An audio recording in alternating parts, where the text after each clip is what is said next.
اس کا ہم تشریح کریں گے 2 کا۔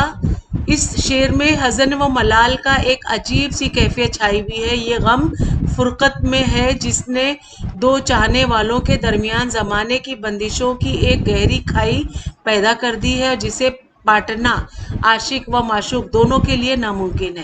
اس لیے دونوں اپنے اپنے دکھوں کی دنیا میں تصویر علم بنے ہوئے بیٹھے ہیں۔ نہ کوئی ہمدرد ہے، نہ غم گسار، نہ کوئی چارہ گر ہے، نہ جو ان کے زخموں پر مرہم لگاتا، ان کے دکھوں کا مداوار کرتا۔ شاعر کہتا ہے کہ اس کا محبوب اپنے دکھوں کی دنیا میں تنہا ہے۔ کاش کوئی مونس و غم خوار ہی ہوتا جس کے سینے سے لگ کر یا کاندھے پر سر ٹکا کر وہ دل کو بھڑاس نکال لیتا۔ اس کا اپنا بھی یہی حال ہے، وہ بھی یکا و تنہا ہے۔ روداد غم سنائے تو کسے سنائے، کسے اپنے دل کے گھاؤ دکھائے۔ بس گھٹ گھٹ کر جینا اور غم فراق کا زہر پینا ہی مقدر بن کر رہ گیا ہے۔ اگلا شعر ہم دیکھیں گے غزل کا۔ منزلیں غم کی طے نہیں ہوتی، منزلیں غم کی طے نہیں ہوتی، راستہ ساتھ ساتھ چلتا ہے۔ یہ تیسرے کی تشریح ہم دیکھیں گے۔ اس شعر میں شاعر نے تصور کے حسن کو بڑی خوبی سے اجاگر کیا۔ راستے کا چلنا اور غم کی منزلوں کا طے نہ ہونا ایک ایسا خوبصورت تصور ہے جسے ایک باذوق اور حساس دل محسوس کیے بغیر نہیں رہ سکتا۔ انسان اس وقت منزل طے کرتا ہے جب راستے جس پر اس کا سفر جاری ہے اپنی جگہ تھما ہوا ہوتا ہے۔ اگر راستہ بھی اس کے ساتھ ساتھ چلنے لگے تو معاملہ اپنی جگہ قدم تال کا ہوتا ہے، یعنی راستہ بھی وہیں اور راہی بھی وہیں۔ ایسے میں بھلا غم کی منزلیں کیوں کر طے کر جا سکتی ہیں؟ دراصل شاعر منزل غم کی طوالت کا اظہار کرنا چاہتا ہے کہ راستہ کاٹے نہیں کٹتا ہے اور صدمہ اسے ہلکان کیے دیتا ہے۔ اگلا شعر ہے۔ ساتھ لے لو سپر محبت کی، ساتھ لے لو سپر محبت کی، اس کی نفرت کا وار سہنا ہے۔ سپر کے معنی ہوتی ہیں ڈھال، اور آپ سمجھ رہے ہیں کہ یہ تکلیفوں کی محبت کی ڈھال ہے جو نفرت کے وار کو سہنے کو شاعر اشارہ کر رہا ہے۔ تو ہم یہاں پہ اس کی تشریح میں دیکھیں گے۔ اس شعر میں شاعر نے صنعت تضاد کو بڑی خوبی سے نبھایا ہے۔ محبت اور نفرت یہ دونوں جذبات ہیں، ایک جو دوسرے کی ضد ہے۔ شاعر کہتا ہے کہ نفرتوں کے وار سہنے کے لیے محبت کی ڈھال ضروری ہے، یعنی نفرت کو نفرت سے نہیں ختم کیا جا سکتا۔ نفرت کو ختم کرنے کے لیے محبت، اپنائیت، خلوص، شیریں کلامی، احترام اور اعتبار کی ضرورت ہوتی ہے۔ اگر ہم محبت کی ان ڈھالوں کے ذریعے نفرت کے وار کو سہنے لگے تو دھیرے دھیرے نفرت محبت میں بدل جائے گی اور امن و آشتی کی فضا ہموار ہوگی۔ آزادی کے بعد سے موجودہ حکومت کے دور تک ملک جن حالات کا شکار رہا ہے اور فرقہ پرستوں نے جس فرقہ واریت، تنگ نظری، نفرت اور تعصب کے جذبات کو لوگوں کے دلوں میں پروان چڑھایا ہے، اس کے تناظر میں اس شعر کو دیکھا جائے تو اس کا مفہوم مزید واضح اور روشن دکھائی دے گا۔ تو اگلا شعر ہم پڑھیں گے۔ تجھ سے ٹوٹا جو ایک تعلق تھا، تجھ سے ٹوٹا جو ایک تعلق تھا، اب تو سارے جہاں سے رشتہ ہے۔ اس کی تشریح دیکھیں گے ہم۔ اس شعر میں شاعر نے تعلق اور رشتے کے نازک فرق کو بڑی خوبصورتی سے سمجھایا ہے۔ وہ کہتا ہے کہ محبوب کے ساتھ ہمارا محبت کا رشتہ کبھی قائم ہی نہیں ہوا۔ وہ جو میل ملاپ، ہنسی مذاق اور بات چیت ہوا کرتی تھی، محض ایک تعلق اور شناسائی کی بدولت تھی۔ محبوب نے ہمیں کبھی محبت کے قابل ہی نہیں سمجھا اور ہم تھے کہ اس کی محبت میں دیوانے ہوئے جا رہے تھے۔ آخر ایک دن وہ تعلق بھی ختم ہو گیا اور ہمارا دبا ہوا جذبہ عشق دیوانگی کی حدوں کو پار کر گیا۔ گلی محلے، گاؤں، قریہ اور شہر بھر کے لوگ ہمیں مجنوں کہہ کر پکارنے لگے اور ان سے ہمارا ایک رشتہ قائم ہو گیا۔ اگلا شعر ہم دیکھیں گے۔ خود سے مل کر محبت اداس تھا آج، خود سے مل کر بہت اداس تھا آج، وہ جو ہنس ہنس کے سب سے ملتا ہے۔ تو چلیے اس کی تشریح دیکھتے ہیں۔ خود سے مل کر، تو اس کی تشریح کسی شاعر نے کیا خوب کہا ہے۔ تجھ سے ملنا خوشی کی بات سہی، تجھ سے مل کر اداس رہتا ہوں، یعنی ملنے کی خوشی کے احساس پر بچھڑنے کے غم کا احساس حاوی ہو جاتا ہے، اور وہ خوشی کے لمحات بھی اداس اور رنجیدہ ہو جاتے ہیں۔ اس شعر میں شاعر کی اداسی کا سبب قدرے مختلف ہے۔ وہ اندر سے ہمیشہ ٹوٹا پھوٹا ہی رہا، مگر اپنے غمگین چہرے پر مسرت و شناسائی کا مکوٹا چڑھائے لوگوں سے ہنس ہنس کر ملتا رہا، بالکل اس مسخرے کی طرح جو سرکس میں شائقین کو ہنسانے کے لیے اوٹ پٹانگ حرکتیں کرتا ہے، جیسے جوکر، اور اپنے دکھوں اور غموں کو پس پشت ڈال کر لوگوں کو ہنساتا ہے، اور جب کبھی فرصت کے لمحات میں خود سے ملنے کا اتفاق ہوتا ہے تو وہ خود سے مل کر اداس ہو جاتا ہے، کیونکہ اس کی زندگی میں کوئی ایسی بات ہی نہیں ہے جو اس کے لیے باعث مسرت اور خوشکن ہو۔ اسی کیفیت کو شاعر نے اس شعر میں ڈھالا ہے۔ تو اگلا یہ آخری شعر ہم دیکھیں گے۔ اس کی یادیں بھی ساتھ چھوڑ گئیں، اس کی یادیں بھی ساتھ چھوڑ گئیں، ان دنوں دل بہت اکیلا ہے۔ تو چلیے اس کی تشریح ہم دیکھیں گے۔ دل کا اکیلا پن ایک خوبصورت ترکیب ہے اور عمدہ اسلوب بیان کی مثال ہے۔ شاعر کہتا ہے کہ کل تک دل ماضی کی یادوں کی ہجوم سے گھرا ہوا تھا، لیکن اس وقت اس پر کسی قسم کی گھبراہٹ طاری نہیں ہوتی تھی، کیونکہ وہ ان یادوں سے خود کو بہلائے رکھتا تھا۔ وہ یادیں ہی اس کے لیے زندگی کا سرمایہ تھی اور اس کے جینے کا بہانہ بھی، مگر اب جب یادوں نے بھی ساتھ چھوڑ دیا تو زندگی کا خالی پن لوٹ آیا ہے۔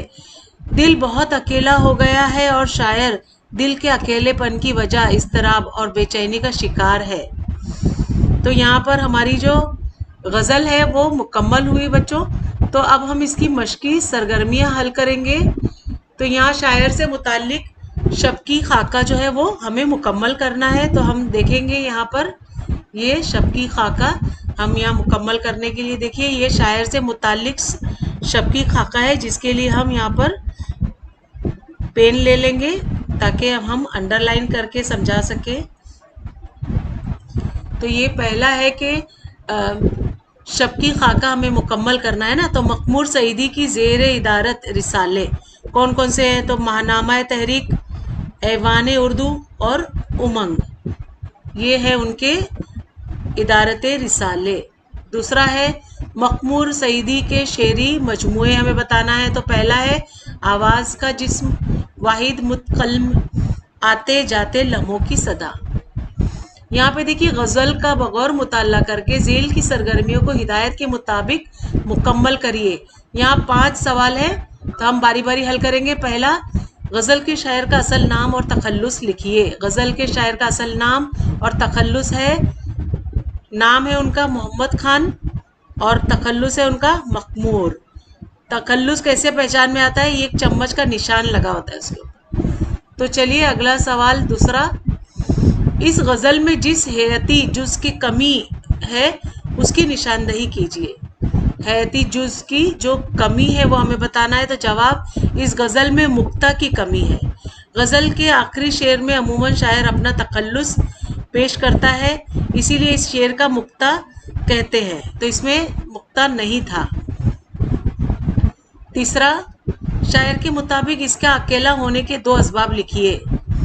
ان کے اکیلے ہونے کا 2 اسباب بتانا ہے، تو سماج میں رہتے ہوئے اگر کسی شخص کا رہن سہن نہایت اعلیٰ و عرفہ ہو، اس کا طرز حیات اونچا ہو، تو وہ جن لوگوں کے ساتھ رہتا ہے ان کا معیار زندگی بھی کافی اونچا اور معیاری ہوتا ہے، اور اگر ایسے لوگ اسے میسر نہ آئے تو اسے اکیلے ہی زندگی گزارنا پڑتی ہے، یعنی بھیڑ میں رہ کر بھی وہ اکیلا ہی رہتا ہے۔ اکیلے پن کا دوسرا سبب یہ ہو سکتا ہے کہ انسان اپنے پرستاروں اور چاہنے والوں ہی میں گھر کر رہ جائے اور وہ اپنوں سے دور رہے تب بھی اسے اکیلے پن کا احساس ہوتا ہے۔ اگلا سوال 4، منزلوں کے طے نہ ہونے کا سبب لکھیے۔ منزلوں کا طے نہ ہونا، راستے کا ساتھ چلنا ایک شاعرانہ تصور ہے۔ دراصل وہ راستے کے طوالت اور منزل کی دوری کا احساس دلانے کے لیے کہتا ہے کہ منزل بھلا کیوں کر طے ہوگی جب راستہ بھی ساتھ ساتھ چل رہا ہو۔ اگر راستہ بھی ہمارے قدم سے قدم ملاتا ہوا چلے تو راستہ ہمارے قدموں ہی میں پڑا رہے گا اور منزل اتنی دور ہوگی جتنی دور تھی۔ بہرحال یہ ایک شاعرانہ تصور ہے، مصائب و آلام کی دشوار گزار راہوں پر چل کر منزل تک پہنچنا ایک مشکل مرحلہ ہے۔ ہر لمحہ یہی گمان ہوتا ہے کہ ہم نے ابھی اپنا سفر شروع ہی تو نہیں کیا، کیونکہ راستہ ہمارے ساتھ ساتھ چلتا محسوس ہوتا ہے۔ اگلا سوال دیکھیں گے بچوں، 5واں، خود سے مل کر اداس ہونے کا مفہوم قلم بند کیجیے۔ خود سے مل کر اداس ہونا، جب انسان دوست احباب اور ملنے جلنے والوں کی بھیڑ میں گھرا رہتا ہے تو وہ اپنے سارے تناؤ اور ترددات کی عارضی طور پر بھلا بیٹھتا ہے، مگر جب وہ تنہا ہوتا ہے تو ساری فکریں اور پریشانیاں اود کر آتی ہیں اور وہ اداس ہو جاتا ہے۔ یہاں خود سے ملنے سے مراد اپنے بارے میں سوچنے اور اپنے مسائل حالات پر غور فکر کرنے سے ہے۔ تو اگلا 6واں سوال ہم دیکھیں گے یہاں پر، غزل کے ایک شعر میں یکساں معنی والے 2 لفظ آئے ہیں، انہیں تلاش کر کے لکھیے۔ غزل کے ایک شعر میں یکساں معنی والے 2 الفاظ، تو ہم معنی الفاظ میں دیکھیں گے رشتہ اور اس کا ہے پھر دوسرا تعلق۔ 7واں سوال، غزل سے ہم معنی الفاظ تلاش کر کے لکھیے۔ غزل سے ہم معنی الفاظ ہمیں تلاش کرنا ہے، تو پہلا ہے اکیلا، تنہا، رشتہ کا تعلق۔ ہم معنی اکیلا کا کیا ہوتا ہے؟ تنہا، رشتے کا تعلق۔ سوال 8واں، اپنی پسند کے 2 اشعار کے ردیف اور قافیے لکھیے۔ اپنی پسند کے غزل میں ردیف اور قافیے دیکھیے۔ اس غزل کی ردیف ہے۔ اب یہاں پہ قافیہ کیا کیا ہے؟ اونچا، دیکھیے یہاں پہ ہے اونچا، تنہا، چلنا، سہنا، رشتہ، ملتا، اکیلا، اور یہ سب کیا ہے؟ قافیے، اور ہے جو ہے وہ کیا ہے؟ ردیف ہے۔ یہ ردیف ہے اور یہ سب قافیے ہیں۔ اگلا سوال ہے 9واں سوال، غزل سے صنعت تضاد کے اشعار نقل کیجیے اور شعر کے متضاد الفاظ کی نشاندہی کیجیے۔ تو ہمیں غزل کی صنعت تضاد دیکھنا ہے۔ صنعت تضاد کے اشعار نقل کیجیے اور شعر کے متضاد الفاظ کو نشاندہی کیجیے۔ صنعت تضاد کیا ہے؟ ساتھ لے لو صفر محبت کی، ساتھ لے لو صفر محبت کی، اس کی نفرت کا وار سہنا ہے۔ صفر یعنی ڈھال، محبت کی ڈھال سے ہمیں کیا کرنا ہے؟ نفرت کے وار کو سہنا ہے۔ تو یہاں پہ ہمیں صنعت تضاد مل گیا۔ کیا کیا ہے صنعت تضاد؟ محبت اور نفرت، اپوزٹ، یہ دونوں کیا ہے؟ ضد ہے ایک دوسرے کی۔ سوال 10، پسندیدہ شعر کے مفہوم کو اپنے لفظوں میں لکھیے۔ پسندیدہ شعر کو اپنے لفظوں میں لکھنا ہے، تو میرا پسندیدہ شعر ہے، بھیڑ میں ہے مگر اکیلا ہے، اس کا قد دوسروں سے اونچا ہے۔ یہ میرا پسندیدہ شعر ہے، اس کے مفہوم کے اشعار کی تشریح کے تحت ملاحظہ کیجیے۔ اب یہاں پہ دیکھیے شعر کا مطلب بیان کرنا ہے۔ تو پہلا ہے، منزل غم کی طے نہیں ہوتی، راستہ ساتھ ساتھ چلتا ہے۔ اس کا جواب یہاں پہ تصوراتی حسن میں ہم دیکھیں گے، منزل غم کی طے نہیں ہوتی، راستہ ساتھ ساتھ چلتا ہے۔ تو جواب ہے، اشعار کی تشریح کے تحت تصوراتی حسن کی وضاحت ملاحظہ کیجیے۔ دوسرا، اس کی یادیں بھی ساتھ چھوڑ گئیں، ان دنوں دل بہت اکیلا ہے۔ اس کا دیکھتے ہیں ہم، یہ اسلوبی حسن ہے، درج ذیل شعر کے اسلوبی حسن کو ہم واضح کر رہے ہیں۔ اس کی یادیں بھی ساتھ چھوڑ گئیں، ان دنوں دل بہت اکیلا ہے۔ جواب کیا ہے اس کا؟ اشعار کی تشریح کے تحت اسلوبی حسن کی وضاحت دیکھیے۔ اگلا ہے یہاں پر قواعد، درج ذیل جملوں کے سامنے صحیح صنف سخن کا نام لکھیے۔ تو پہلا ہے وہ نظم جو کسی شخص کے انتقال پر کہی جاتی ہے، تو وہ کیا ہوتا ہے؟ وہ شخصی مرثیہ ہوتا ہے۔ اب دوسرا، وہ نظم جس میں مبالغے کے اشعار کثرت سے ہوتے ہیں اور اس میں تشبیہ، استعارے، تلمیح کے ساتھ ساتھ شوکت الفاظ، انداز بیاں کی ندارت اور تخیل کی بلندی لازمی ہوتی ہے، وہ کیا ہوتا ہے؟ قصیدہ۔ اگلا قواعد ہم دیکھیں گے کہ درج ذیل غزل کا بغور مطالعہ کر کے نیچے دی ہوئی سرگرمیاں مکمل کرنا ہے۔ تو یہاں پر الف اور بے کی جوڑیاں لگانا ہے۔ تو الف میں ہم دیکھیں گے بھیڑ میں اکیلے پن کا احساس اور راستہ ساتھ چلنے کا سبب 2 اور نفرت کا وار سہنے کے لیے اور 4 ہے جو ہر کسی کے ساتھ خندہ پیشانی سے ملتا ہے۔ اور با میں کیا کیا ہے؟ محبت کی ڈھال ساتھ لینے کا مشورہ، دوسروں سے نکلتا ہوا قد، منزل تک پہنچنا مشکل، اپنے آپ میں اداس۔ تو یہاں پہ پہلے کا ہم بتائیں گے، دیکھیے بھیڑ میں اکیلے پن کا احساس، تو اسے ہم کس سے ملائیں گے؟ دوسروں سے نکلتا ہوا قد۔